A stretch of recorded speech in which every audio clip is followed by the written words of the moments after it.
আজকে টাউন সেন্টারে এসেছি, এসে দেখলাম কি সুন্দর মেলা বসেছে। এসে দেখলাম এখানে প্রচুর দোকান বসেছে, মানে প্রচুর বলাটা ভুল হবে, আমাদের ইন্ডিয়ার মতো অত দোকান কিন্তু এখানে মেলাগুলোতে বসে না।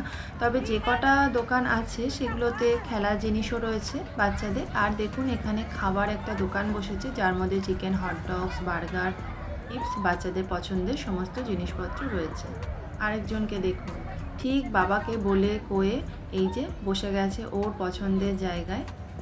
মাম্মা যে রাইডটা চড়ছে সেটা 1 পাউন্ড করে নিয়েছে, যেটা ইন্ডিয়ান মানিতে প্রায় 115 টাকার মতো হবে।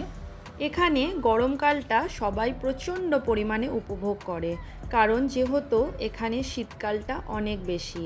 আর যেহেতু বাচ্চাদের সামার ভ্যাকেশন শুরু হয়ে গেছে, তাই কোনোভাবে যাতে বাচ্চারা বোর ফিল না করে তার জন্য বিভিন্ন রকমের বিভিন্ন জায়গায় বিভিন্ন ব্যবস্থা করা হয়। এই রাইডটা ছাড়াও আরও 2-3টে রাইড ছিল, আর মাম্মা চড়ার জন্য জেদ করছিল। আমি বললাম নেক্সট উইকে তোমাকে অবশ্যই চড়াবো, কারণ এই মেলাটা কিন্তু অনেক দিনই থাকে।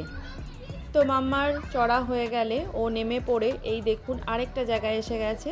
এই যে রিংগুলো রাখা রয়েছে, এগুলো হয়তো ঘুরিয়ে ঘুরিয়ে কিছু একটা করতে হয়, যদিও আমি জানি না। তো মাম্মাও পারছিল না, তো ওর পাশে ওর দিদির বয়সী একজন ওইটা করছিল, তো তার দেখে দেখেই ও চেষ্টা করছিল আর কি, তবে বারে বারে ওইটা পড়ে যাচ্ছিল। তো পাশেই দেখলাম বাচ্চাদের জন্য প্রচুর বালি রাখা রয়েছে, যেগুলো দিয়ে ওরা বিভিন্ন রকমের জিনিস বানাচ্ছে। আর ওই যে দেখতে পাচ্ছেন কতগুলো বালতি রাখা রয়েছে, এগুলো কিন্তু আমরা কোনোটাই ঘর থেকে আনিনি, সমস্তটাই কিন্তু ওদের এখান থেকে দেওয়া হয়েছে। আর বাচ্চাদের যাতে চোখে চোখে রাখা যায় তার জন্য কিন্তু বড়দেরও বসার এখানে ব্যবস্থা করেছে। তো এই যে আমি আর শোভন একটু রেস্ট করে নিচ্ছিলাম, আরামকে দাঁড়ায় বসে আরাম করে নিচ্ছিলাম আর কি।